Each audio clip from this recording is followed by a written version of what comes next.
Hello बच्चों, नमस्कार। Good evening. क्या हाल है सभी के? उम्मीद करता हूँ बहुत अच्छे होंगे और भाई पढ़ाई भी आप लोगों की बेहतर चल रही होगी। तो भाई एवरेज चैप्टर हम लोगों का चल रहा है और आज पार्ट नंबर 3 है। बहुत बेसिक से एवरेज मैंने आपको कराना शुरू किया, जिसमें बहुत सारी चीज़ें हमने बहुत बेसिक में जाकर की, जिसका एक ही मोटिव था कि जब हम इस चैप्टर में अच्छे क्वेश्चंस की तरफ जाएं तो हमें छोटी छोटी चीज़ों को ये सोचने की ज़रूरत नहीं पड़नी चाहिए कि यार ये कहाँ से आ गया या फिर ये कैसे हो गया। कभी भी किसी भी सवाल में अगर हमको ये दिमाग में आता है हमारे में कि यार ये कहाँ से आया या फिर ये कैसे आया, तो समझ जाना कि उस सवाल में या उस कॉन्सेप्ट में आपके जो बेसिक्स हैं वो कहीं ना कहीं कमज़ोर हैं। और जिस सवाल को देखते ही आपको समझ में आ गया और वो नया सवाल हो कि यार ये ऐसे हो गया और हो जाएगा, इसका मतलब चाहे वो आपको कहीं ना कहीं कैलकुलेशन में परेशान करे, लेकिन अगर आपके दिमाग में आ गया कि ये हो जाएगा तो मतलब आपके वो बेसिक्स उस कॉन्सेप्ट के मजबूत हैं। जस्ट आपको एक प्रैक्टिस की ज़रूरत है और फिर सारी चीज़ें स्मूथली चलने लगेंगी। कल एक होमवर्क दिया था बच्चे मैंने आपको, तो इसका आंसर बताएंगे सभी लोग। राम राम भाई, गुड इवनिंग। क्या है जरा बताइए।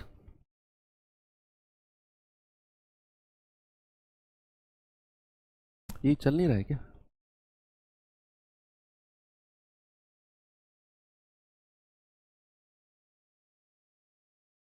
गुड इवनिंग भाई, राम राम सभी को।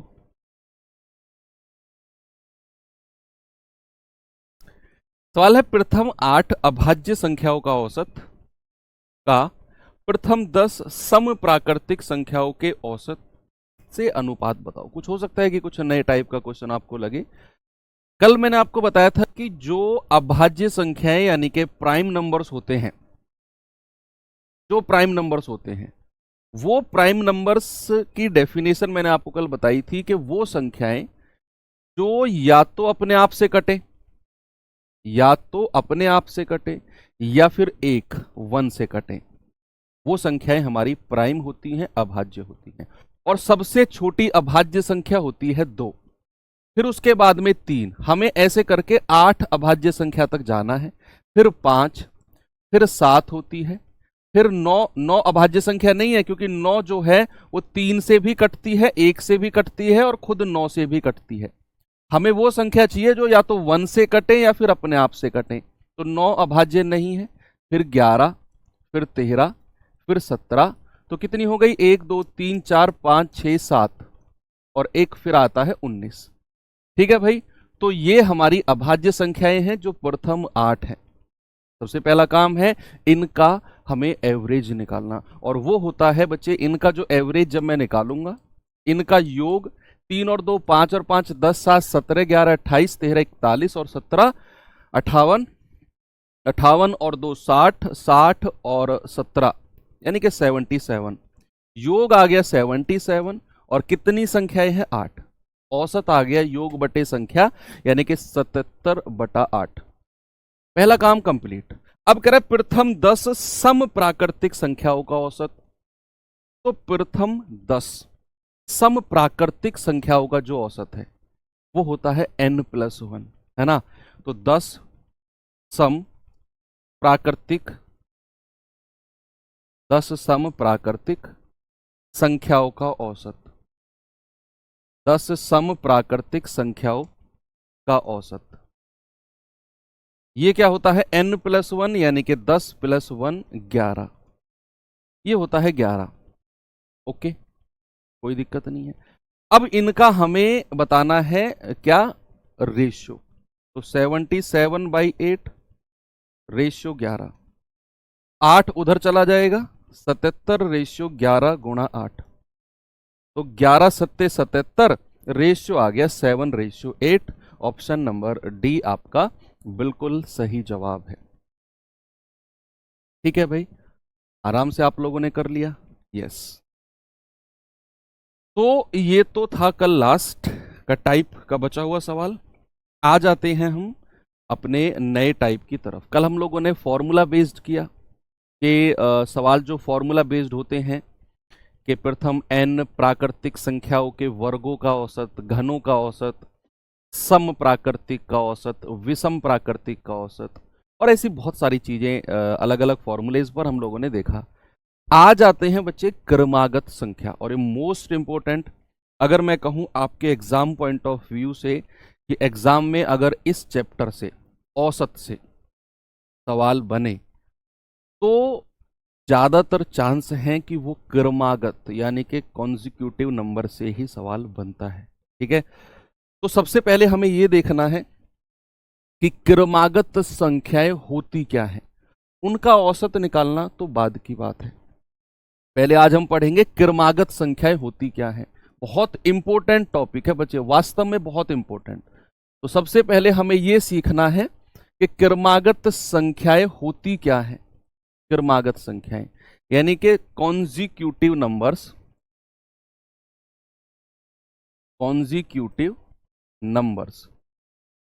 कोई बताएगा मुझे कॉन्जिक्यूटिव नंबर्स होते क्या है?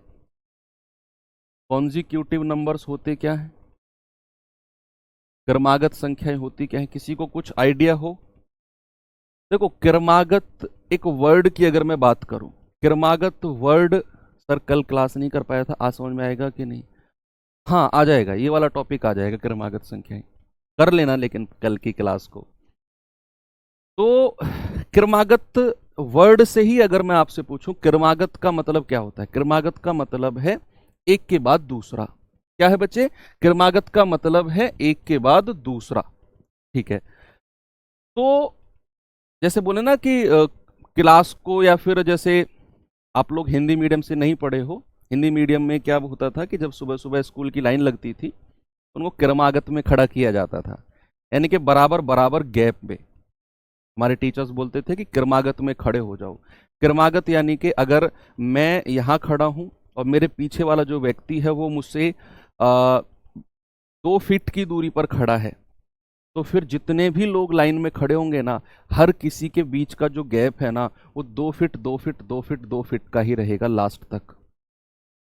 तो यहां से आपको थोड़ा सा आइडिया लगा कि ऐसी संख्याएं जिनके बीच का जो डिफरेंस होता है वो थ्रू आउट द सीरीज पूरी श्रेणी में बराबर होता है। अब चाहे वो डिफरेंस 1 का हो, चाहे वो डिफरेंस 2 का हो, चाहे 3 का हो, किसी भी, बहुत सारे लोग बड़े कंफ्यूज रहते हैं कि सर जिनका अंतर 1 का हो, नहीं, डिफरेंस होना चाहिए और वो कितने का भी हो, वो बराबर रहना चाहिए पूरी श्रेणी में, वो होता है हमारा क्रमागत। ठीक है, अगर मैं इसकी डेफिनेशन की बात करूं तो जिस श्रेणी में जिस श्रेणी में जिस श्रेणी में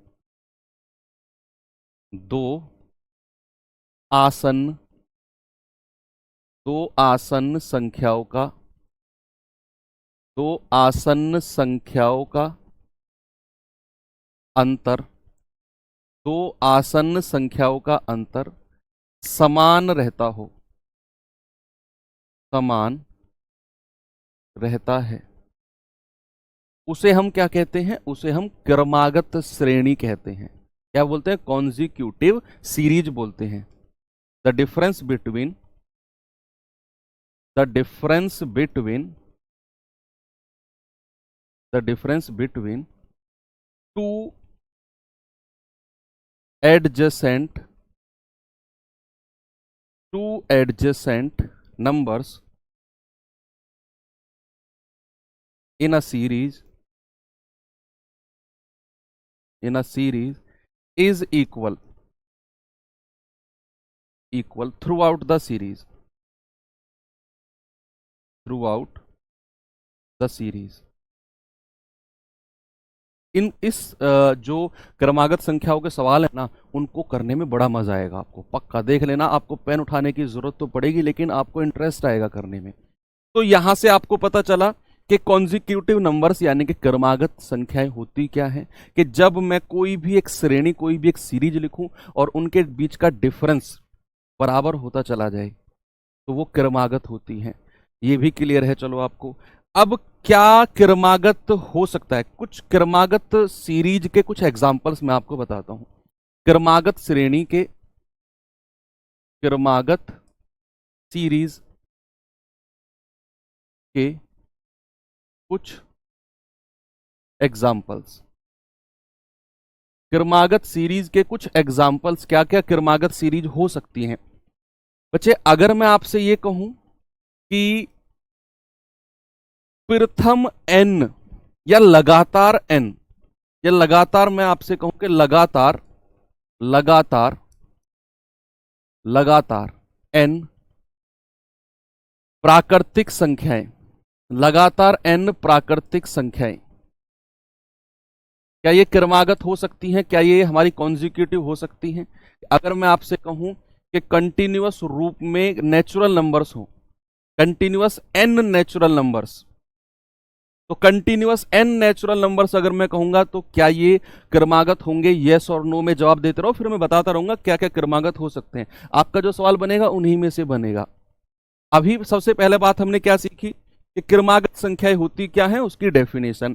फिर दूसरे नंबर पे मैं आपको बता रहा हूं कि क्या क्या क्रमागत हो सकते हैं, और तीसरे नंबर पे पढ़ेंगे हम क्रमागत संख्याओं का औसत, और फिर अपने सवालों की तरफ चलेंगे। मैं कह रहा हूं पूरी किताब छान लेना, आपके पास जो भी हो, एक सिंगल सवाल आपसे नहीं छूटेगा।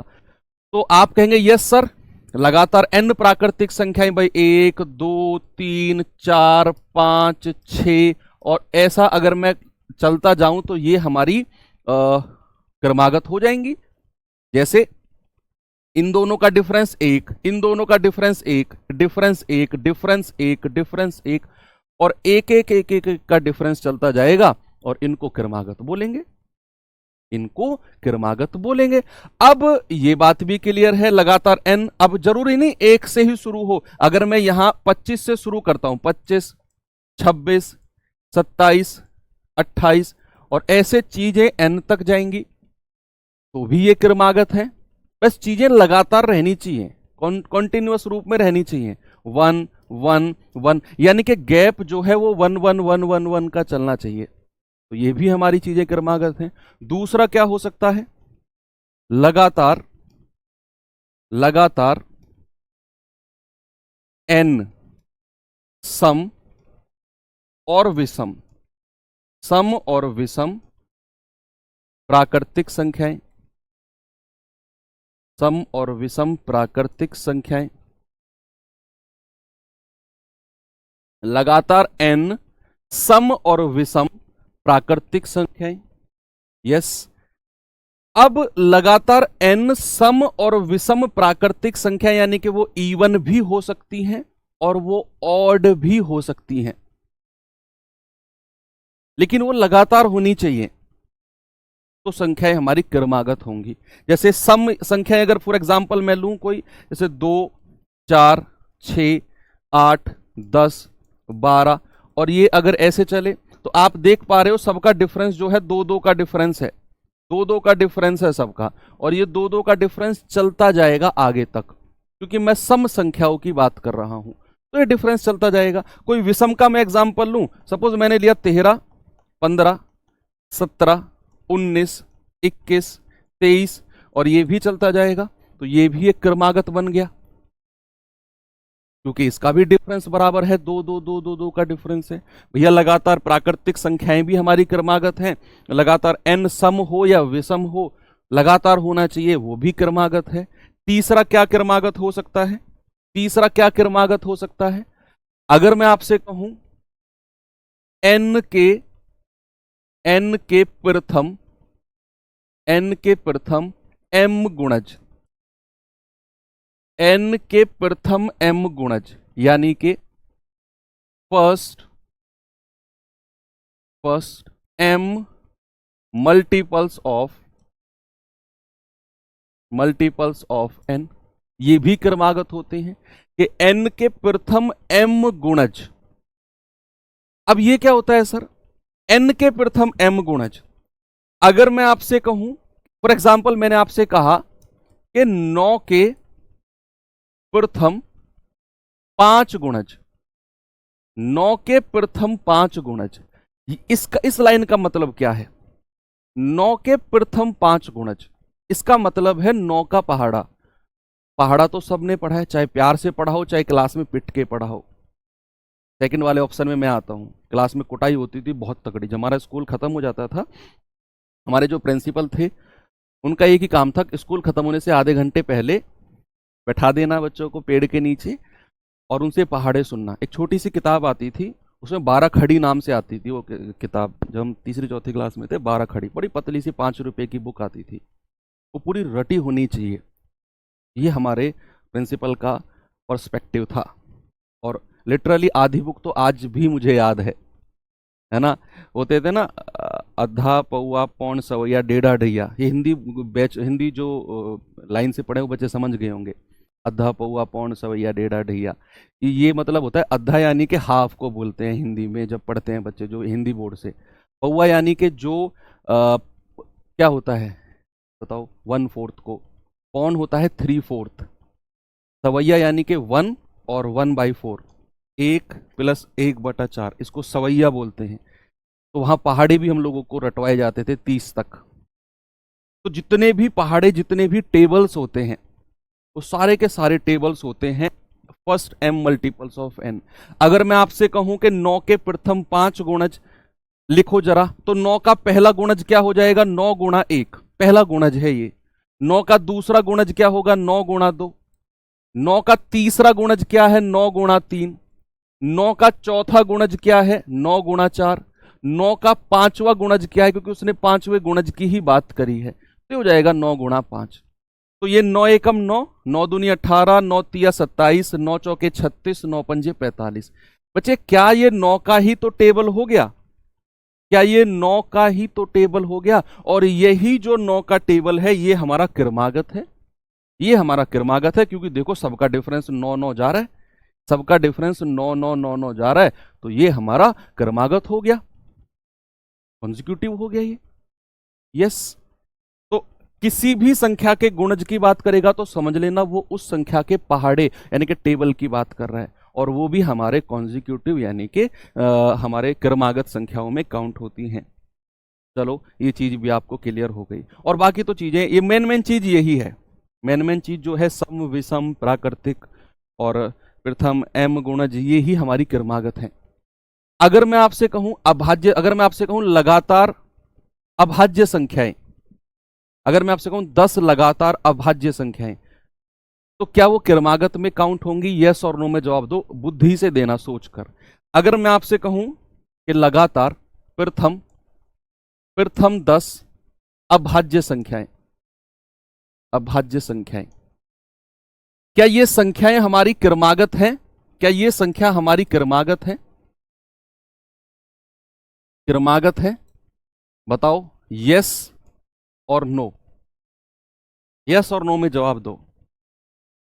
प्रथम 10 अभाज्य संख्याएं, फर्स्ट 10 प्राइम नंबर्स, क्या ये क्रमागत है? बताओ। फिर मैं आपको बताता हूं क्रमागत का औसत कैसे निकलता है, फिर अपने क्लास की सवालों की तरफ। सवालों में तो मैं कह रहा हूं एक एक सवाल में 15-15 सेकंड लगेंगे बस।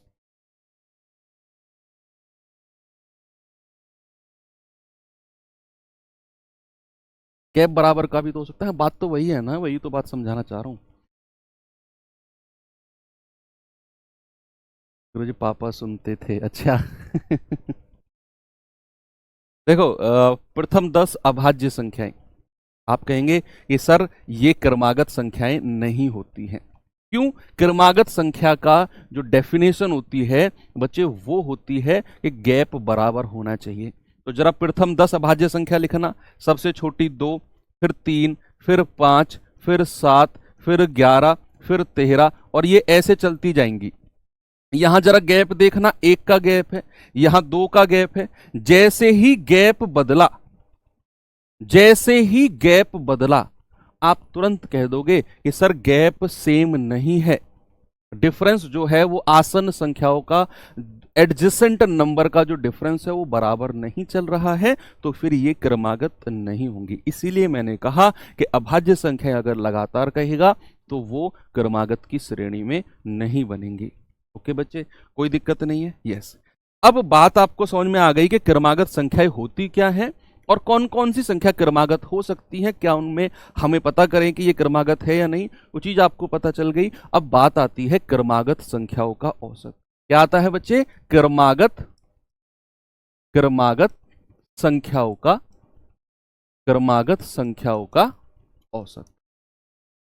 क्रमागत संख्याओं का औसत, average of consecutive numbers, average of consecutive numbers क्या हो सकता है बताओ। एवरेज ऑफ कॉन्जिक्यूटिव नंबर्स बच्चे दो तीन तरीके से निकलता है एवरेज ऑफ कॉन्जिक्यूटिव नंबर्स।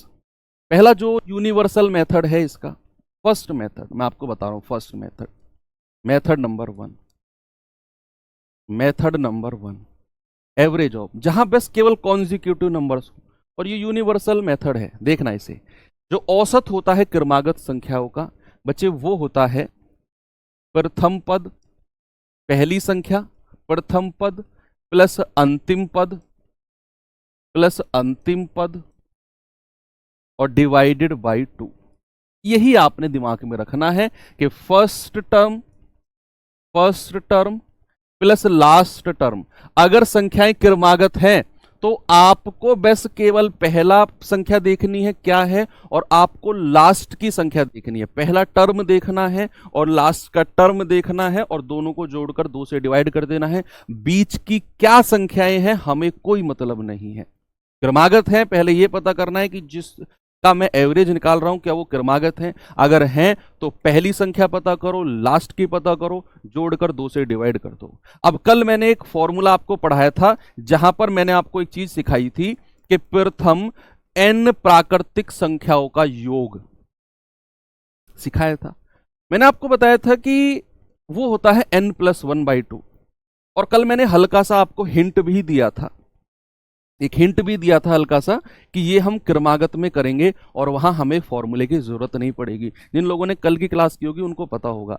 फिर भी मैं आपको एक एग्जांपल देता हूं कि प्रथम 49 प्राकृतिक, प्रथम 49 प्राकृतिक संख्याओं का औसत, प्रथम 49 प्राकृतिक संख्याओं का औसत, औसत बताओ। एवरेज, इंग्लिश वाले बच्चे लिखेंगे average of first 49 natural numbers. अब यहां आपको एक कल फॉर्मूला पढ़ाया था n+1/2। आप कहेंगे सर 49 + 1/2 यानी कि 25 आ जाएगा सर, यही आपको कल सिखाया था फॉर्मूला। लेकिन अगर मैं कहूं कि इसमें फॉर्मूले की जरूरत नहीं है, क्योंकि हम लोगों ने देखा कि जो हमारी लगातार n प्राकृतिक संख्याएं हैं वो क्रमागत होती हैं, और क्रमागत का औसत निकालना मैंने आपको बताया कि आपको पहला पद देखना है, आपको अंतिम लास्ट का पद देखना है, और जोड़कर 2 से डिवाइड कर देना है। ये हमारा औसत आ जाएगा। क्या आएगा? औसत आएगा। ये बराबर औसत होता है, औसत, ठीक है, एवरेज। अब मुझे पता है प्रथम 49 प्राकृतिक संख्याएं हैं, तो पहली प्राकृतिक संख्या होगी 1, फिर होगी 2, फिर होगी 3, और सबसे लास्ट की होगी 49। अब मैंने कहा कि भैया ये तो क्रमागत है, क्योंकि सब में एक एक का गैप चल रहा है ना, एक एक का गैप चल रहा है। तो इनका एवरेज क्या होगा? 1 + 49, पहली संख्या प्लस लास्ट की संख्या डिवाइडेड बाई 2। आप कहेंगे 50/2 यानी कि 25। पहली संख्या पता करनी है, लास्ट की पता करनी है, जोड़कर 2 से डिवाइड कर दो, औसत आ जाएगा। ये क्रमागत का औसत होता है। सर अगर सभी संख्याओं में स्क्वायर हो तो क्रमागत होंगी? नहीं, नहीं बच्चे, ऐसा नहीं है, ठीक है। चलिए एक एग्जाम्पल और दूं आपको मैं। अगर मैं आपको एग्जाम्पल देता हूं कि 4, 6, 8, 10 और 48, 50 और 52, और आप मुझे बताओ इनका औसत क्या होगा? इनका औसत, ये सभी क्या है ना, ये सभी लगातार हैं, लगातार संख्याएं हैं, यानी कि क्रमागत संख्याएं हैं। ये सभी लगातार संख्याएं हैं, क्रमागत संख्याएं हैं। तो औसत यानी कि एवरेज बताना है, क्या होगा? 4, 6, 8, 10 और ऐसे चलते चलते 48, 50 और 52, 48, 50 और 52। अब यहां हमें पता करना है कि ये क्रमागत है, जो कि सवाल में दिया हुआ है। ये सभी लास्ट हैं, लगातार हैं, यानी कि क्रमागत हैं। अब अगर क्रमागत हैं तो फिर हमारे दिमाग की बत्ती जलेगी कि क्रमागत का जो एवरेज होता है वो पहली संख्या यानी कि 4 और लास्ट की संख्या यानी कि 52 और दोनों को जोड़कर 2 से डिवाइड कर दो, यानी कि ये हो जाएगा 56/2। और प्यारे भाई आप कहेंगे सर 28, क्या कहेंगे आप कहेंगे सर 28। औसत कितना आ गया 28।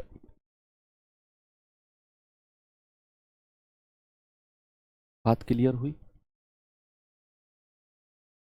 कोई दिक्कत है आपको? नहीं है ना? आराम से आप लोगों ने बता दिया। चलो ठीक है, तो क्रमागत का औसत एक तरीका तो ये हो गया निकालने का। अब फॉर एग्जाम्पल अगर मैं यहां पर कोई संख्याएं लिखता हूं, मैंने लिखा 8, 10, 12, 14, 16 और मैंने कहा इनका एवरेज बताओ, इनका औसत बताओ। सुनना, अब मैं पहले मेथड को बंद करके और दूसरा मेथड आपको बताने वाला हूं। दोनों में ऐसा नहीं है कि आपके पास ऑप्शन है कि पहला यूज करें दोनों यूज करें या दूसरा यूज करें। आप कोई सा, आपको दोनों पता करने हैं। कई सारे सवालों में पहला मेथड काम आएगा, कई सारे सवालों में दूसरा काम आएगा, कई सारे सवालों में आप कोई सा भी लगा सकते हो। वो सब चीज प्रैक्टिस से पता चलेगी कौन से में कौन सा लगाना है। देखो, अब यहां मैंने संख्या लिखी 8, 10, 12, 14, 16। अब मुझे पता है कि यार इन सब का जो गैप है ना वो 2, 2, 2, 2 का गैप चल रहा है, 2, 2, 2, 2 का डिफरेंस चल रहा है।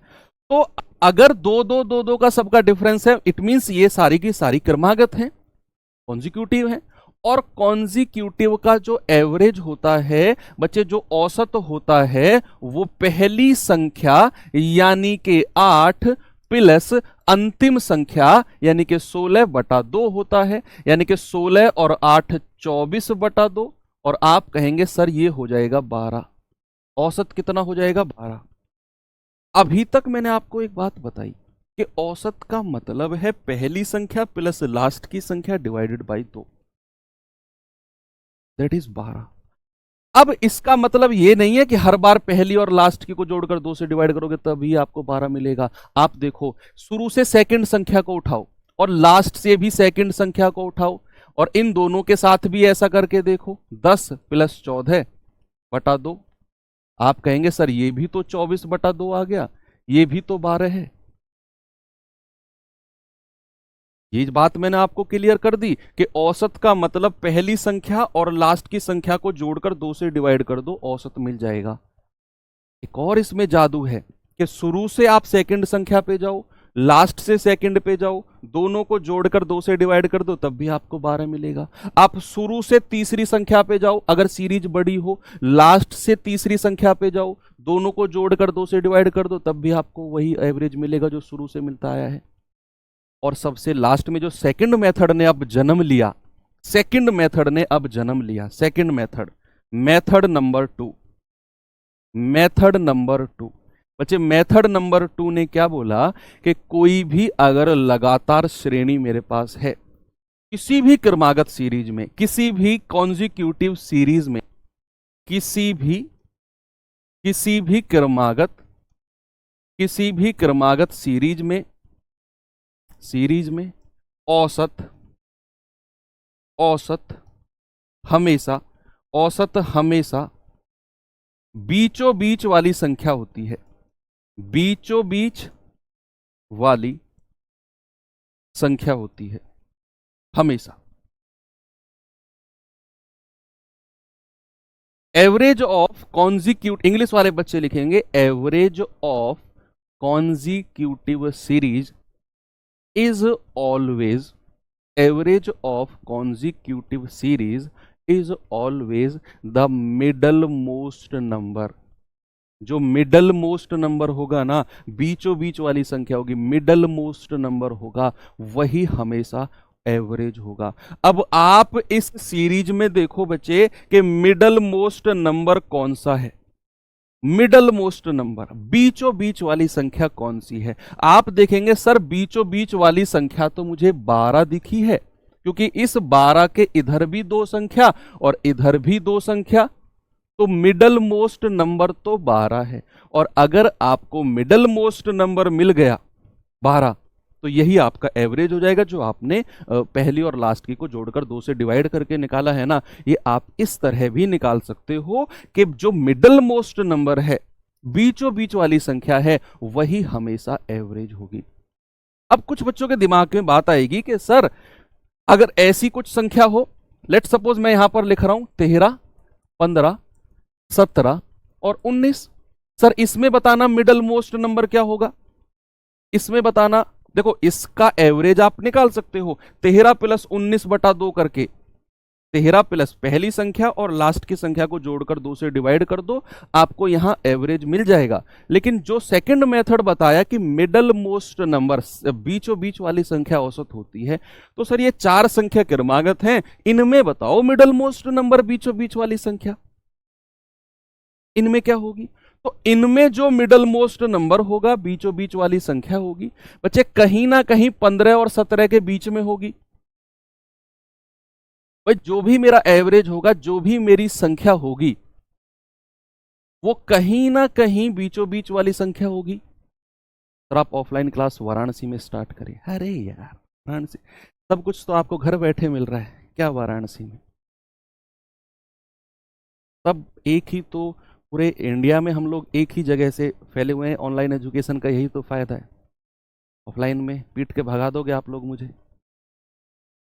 यहाँ कोई मेरा क्वेश्चन समझ में नहीं आ रहा, कम से कम बचा हुआ तो हूं मैं, वहां से भगा दोगे यार तुम लोग मुझे। खड़ा इस मास्टर को समझ में नहीं आ रहा इसका हमें। ऐसा है भाई क्या। चलो ठीक है, 4 की जगह 46 लिख दिया।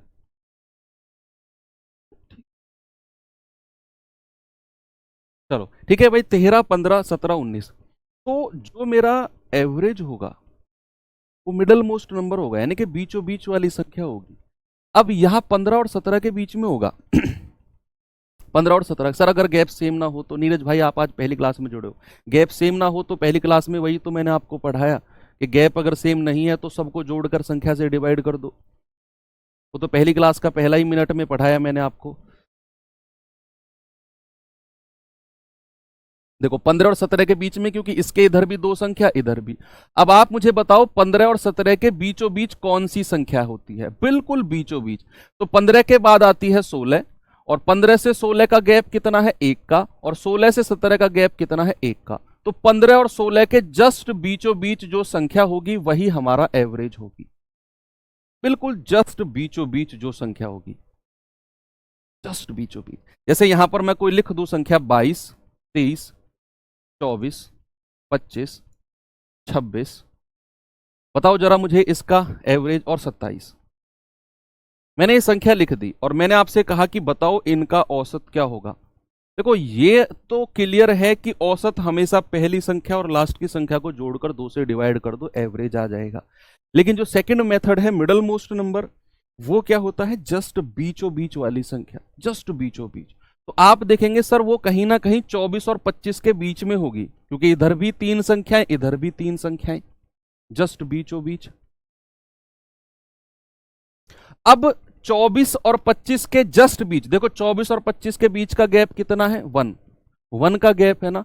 तो आप मुझे बताओ 24 और 25 के बीच की संख्या होगी 24.5, 24.5, 24.5, क्योंकि यहां से भी गैप 0.5 का है और यहां से भी गैप 0.5 का होगा इसका। तो भैया आपका जो एवरेज है वो होगा 24.5।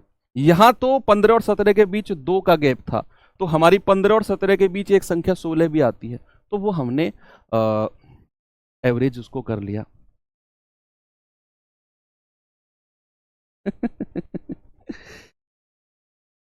ठीक है, वेरी गुड। चलो ओके, चलते हैं बच्चे अब अपने सवालों की तरफ, और आप अब तैयार हो सवालों के लिए।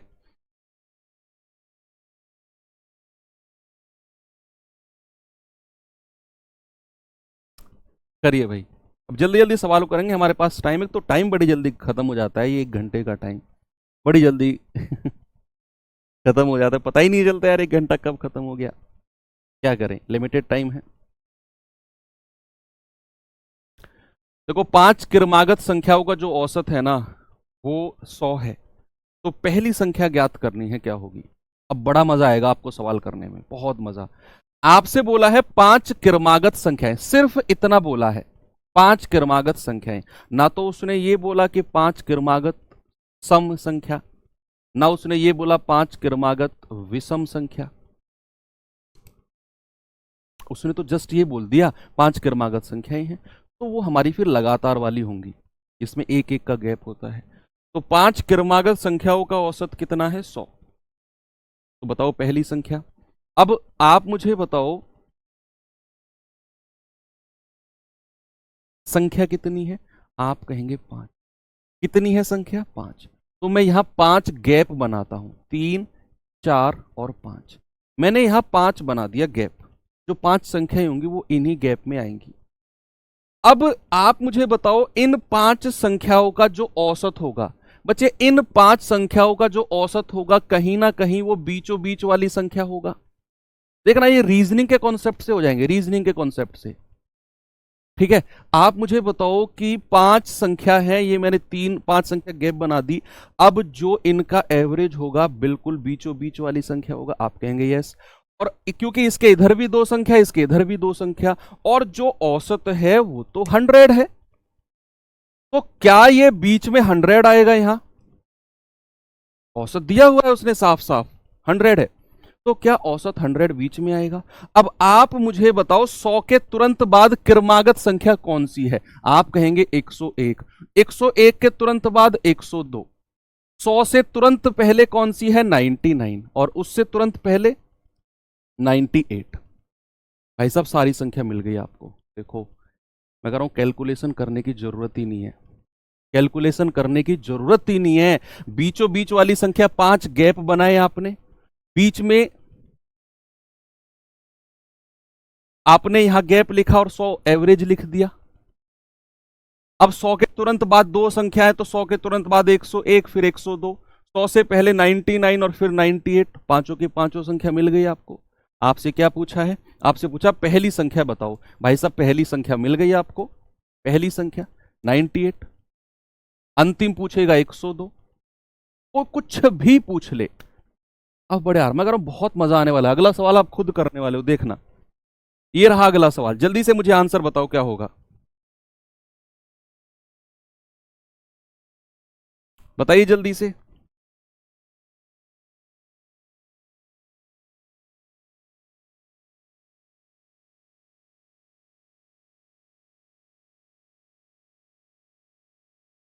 बताओ भाई, 5 क्रमागत संख्याओं का जो औसत है वो 50 है। जितनी संख्या बोले क्रमागत बोले उतने गैप बना लो। भाई 5 बोला है तो 5 गैप बना लिया, 3, 4 और 5। अब उसने कहा भाई साहब औसत है 50। अब अगर औसत 50 है तो औसत तो बिल्कुल बीचों बीच वाली संख्या होगा 50। इधर भी 2 संख्या, इधर भी 2 संख्या, और 5 क्रमागत संख्या बोली है, कॉन्जिक्यूटिव नंबर्स होंगे।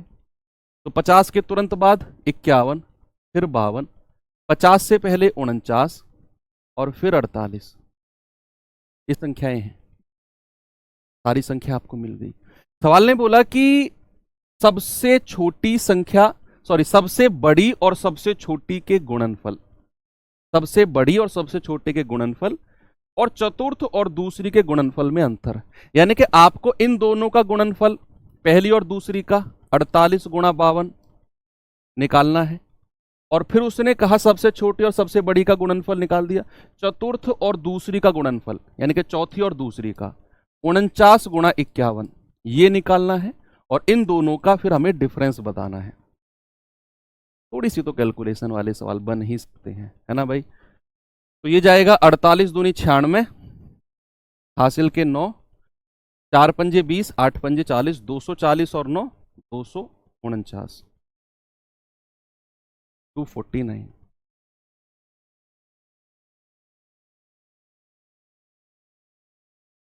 ठीक है, कोई दिक्कत नहीं है आपको, आराम से आपने कर लिया इसे। अब यहां इसको भी कर लो। 49 एकम 49, हासिल के 4। 49 पंजे कितना होता है? 4 पंजे 20 और 9 पंजे 45, 245 और 4 249, 2499। ये 2496 है, ये 2499 है। भैया इनका अंतर पूछा है तो ये आ जाएगा, 3 का अंतर आ जाएगा। देखो कितनी आसानी से सवाल हो गया।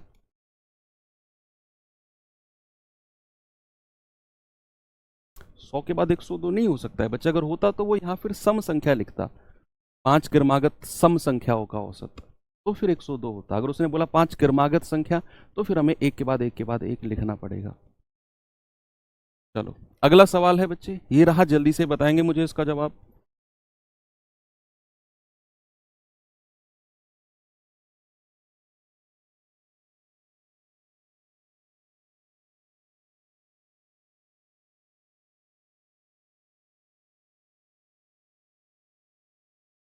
सवाल है 5 क्रमागत सम संख्याओं का औसत 40 है, इन संख्याओं में से सबसे छोटी संख्या का मान बताओ। अब ये बच्चों वाला सवाल है आपके लिए। अंतर -3 जो बता रहे हैं उनको मैं ये बताना चाहता हूं कि अंतर जो है कभी भी माइनस में नहीं होता है। ये बात मैंने आपको रेशियो एंड प्रोपोर्शन के जमाने में बताई थी, भूल गए हो आप लोग शायद। 5 क्रमागत सम संख्याओं का जो औसत है वो 40 है, इन संख्याओं में सबसे छोटी संख्या, देखो 5 संख्या है तो 5 गैप बना दूंगा यहां पर मैं, ठीक है भाई। अब उसने कहा सम संख्याओं का औसत 40 है, तो बिल्कुल बीचों बीच औसत हो जाएगा, बिल्कुल सेंटर वाला नंबर। अब उसने कहा कि 5 क्रमागत सम संख्या है, इवन नंबर्स हैं, इवन नंबर्स, तो 40 के तुरंत बाद सम संख्या कौन सी आती है? अब यहां 42 आएगी, क्योंकि उसने सम संख्या बोली है, इवन बोला है, तो हमें सम संख्या लिखनी पड़ेगी। 40 के तुरंत बाद 42 सम संख्या, फिर आती है 44, 40 से जस्ट पहले 38 और 38 से जस्ट पहले 36। अब उसने कहा सबसे छोटी संख्या, भैया सबसे छोटी संख्या तो आपकी 36 हो जाएगी, यही मेरा जवाब है। देखो लो, मुझे नहीं लगता इससे आसान तरीका कुछ हो सकता है इस तरह के सवालों को करने का, बहुत मजा आपको आने वाला है, ठीक है।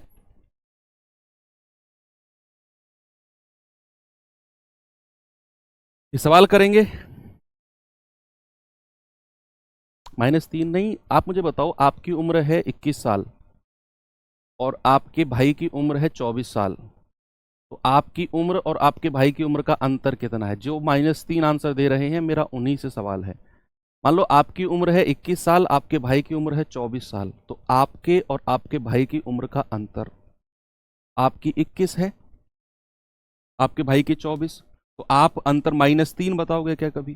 कोई भी आपसे गांव का जो बूढ़े लोग हैं तो पूछने लगे कि भाई कितना अंतर है तुम में और तुम्हारे भाई में, तो तुम उससे ये कहोगे -3 का अंतर है जी, -3 साल का। मैं कह रहा हूँ उठा के पटक देगा वो आपको। तो यहाँ से सीख लो कि अंतर कभी भी माइनस में नहीं होता है। सवाल में अंतर पूछा है, अंतर का मतलब होता है बड़ी संख्या में से छोटी को माइनस करना। 24 में से 21 माइनस करोगे, प्लस का 3 वर्ष का अंतर बताओगे आप, ठीक है। देखो उसने कहा 6 क्रमागत सम संख्याओं का औसत 35 है, 6 क्रमागत सम संख्याओं का औसत, इन 6 संख्याओं में सबसे छोटी और सबसे बड़ी का योग क्या होगा? सबसे पहले उसने बोला है 6 क्रमागत संख्या, 6 क्रमागत, तो 6 क्रमागत बोला है तो मैं 6 गैप बना दूंगा, 3 4 5 और 6, ये बना दे। सबसे पहला काम ये मुझे बना देना है, जितनी संख्या बोली है उतना गैप। फिर आगे पढ़ना है सवाल को। उसने कहा भैया सम संख्याएं हैं, क्रमागत हैं तो मैंने 6 गैप बना दिया। अब कह रहा है सम संख्याएं हैं, ओके, ये भी ध्यान में रखना है। फिर उसने कहा इनका जो औसत है वो 35 है। तो मेरे दिमाग में एक बात क्लियर हुई कि यार जो औसत है, जो औसत होता है वो बिल्कुल बीचों बीच वाली संख्या होती है। अब वो ना तो यहां पे आ सकता है क्योंकि इधर 2 संख्या हो जाएंगी और इधर 3, बात नहीं बनेगी। तो फिर बात कैसे बनेगी? फिर हमारा जो औसत होगा वो कहीं ना कहीं इन दोनों के बीच में होगा, जो 35 है। जो 35 औसत है बच्चे, वो कहीं ना कहीं इसके और इसके बीच में होगा। अब इधर भी 3 संख्या, इधर भी 3 संख्या, तभी बात बनेगी, क्योंकि औसत को हमें बैलेंस बनाकर रखना है। मैंने 6 संख्या की पोजीशन तो बना दी, लेकिन औसत इनमें से किसी भी पोजीशन पर फिट नहीं हो सकता। मैंने आपको बताए थे ना, जो औसत निकलवाया था, कि इनमें किसी भी पोजीशन पे आप औसत को रख के देखो, बैलेंस बनेगा ही नहीं। आप ये मान के देखो, वो होता है ना, एक ऐसे कोई लकड़ी खड़ी करते हैं और फिर ऐसे फट्टा रख देते हैं लकड़ी का, तो उसको बैलेंस करना होता है, हल्का हल्का इधर खिसका के बिल्कुल सेंटर पॉइंट पे।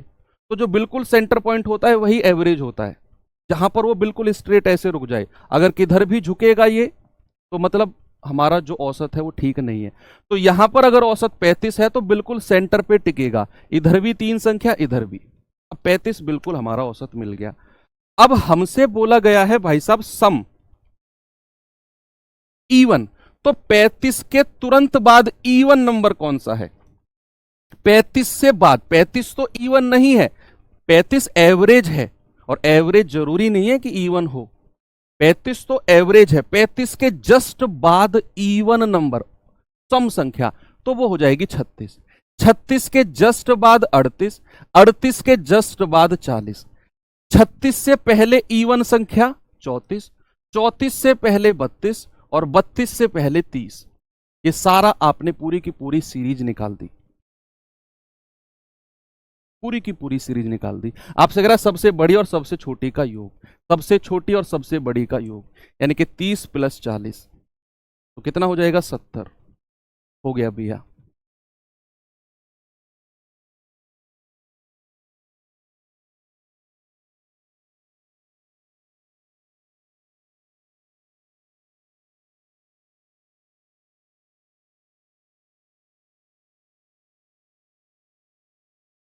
ठीक है, जरा इस सवाल को करना।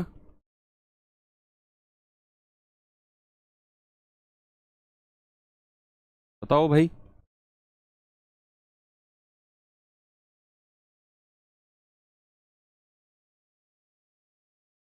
सवाल है 3 के पहले, भाई 3 के पहले 5 गुणजों का औसत। 3 के पहले 5 गुणज। अब देखो, यहां मैंने आपको बताया था कि 3 के पहले 5 गुणज का मतलब है कि आपसे वो 3 का पहाड़ा, 3 का टेबल की बात कर रहा है, और 5 तक 3 का टेबल जाना है। 3 एकम 3 और 3 पंजे 15 तक, और वो एक क्रमागत होता है। हर पहाड़ा अपने आप में क्रमागत कॉन्जिक्यूटिव होता है, और क्रमागत का जो एवरेज होता है वो पहली संख्या प्लस लास्ट की संख्या को जोड़कर 2 से डिवाइड करना है। हमें बीच की संख्या से मतलब नहीं है, हमें मतलब है पहली संख्या और लास्ट की संख्या से। तो अगर मुझे यहां 3 के 5 गुणज बोले हैं, तो 3 का पहला गुणज क्या होगा? 3 गुणा 1। बीच के जितने भी गुणज होंगे हमें मतलब नहीं है। 5 गुणज बोला है तो 3 का 5वां गुणज और देख लो बस। पहला गुणज और लास्ट का गुणज से मतलब है, बीच की क्या संख्याएं बनेंगी भूल जाओ। भूल जाओ बीच की क्या संख्या बनेंगी, पहला गुणज और लास्ट का गुणज। यानी कि 3 एकम 3 और 3 पंजे 15, बस इन दोनों से मतलब है। बीच की क्या संख्या बनेंगी हमें मतलब नहीं है भैया, क्योंकि हम जानते हैं कि 3 के जो 5 गुणज होंगे पहले, वो क्रमागत होंगे, और क्रमागत का औसत होता है पहली संख्या को पकड़ो, लास्ट की को पकड़ो, जोड़कर 2 से डिवाइड कर दो। तो पहली संख्या यानी कि 3 का पहला गुणज, लास्ट की संख्या यानी कि 3 का 5वां गुणज, है ना, 5वां गुणज। तो औसत बराबर क्या होता है? पहली संख्या यानी कि 3 प्लस लास्ट की संख्या यानी कि 15/2। तो 18/2 आप कहेंगे 9। ऑप्शन नंबर ए आपका सही जवाब है। Very good. अगला सवाल, इसका जवाब बता दो जल्दी से मुझे, क्या होगा? बताओ भाई इसका जवाब।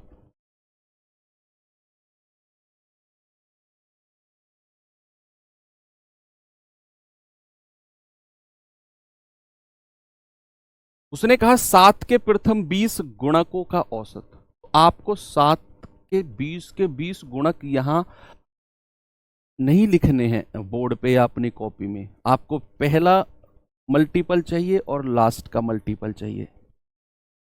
तो 7 का पहला मल्टीपल क्या होगा? 7 गुणा 1। बीच के कितने भी मल्टीपल हो, लास्ट का मल्टीपल होगा 7 गुणा 20, क्योंकि 20 मल्टीपल उसने बोले हैं। तो लास्ट का हो जाएगा 7 गुणा 20, यानी कि 7 और 140। एवरेज क्या होगा? औसत क्या होगा? औसत हो जाएगा 7 प्लस 140/2, 147/2। 2 सत्ते 14, 2 तिया 6, 2 पंजे 10, तो 73.5, 73.5।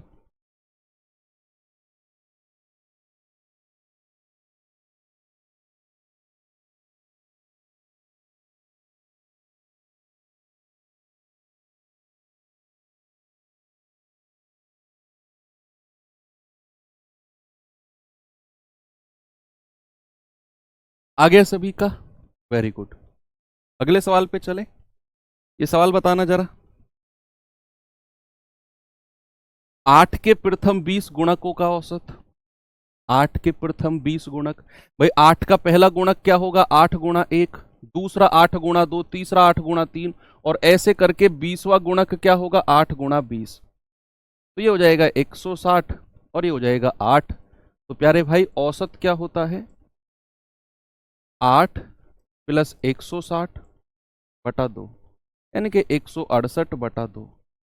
तो 2 अट्ठे 16, 2 चौके 8, 84 आपका सही जवाब है।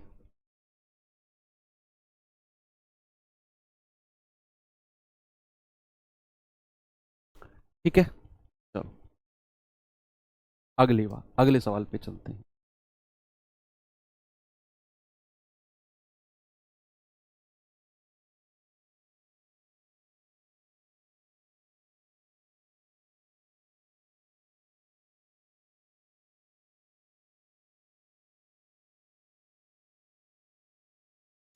सवाल है 9 के प्रथम 30 गुणकों का औसत।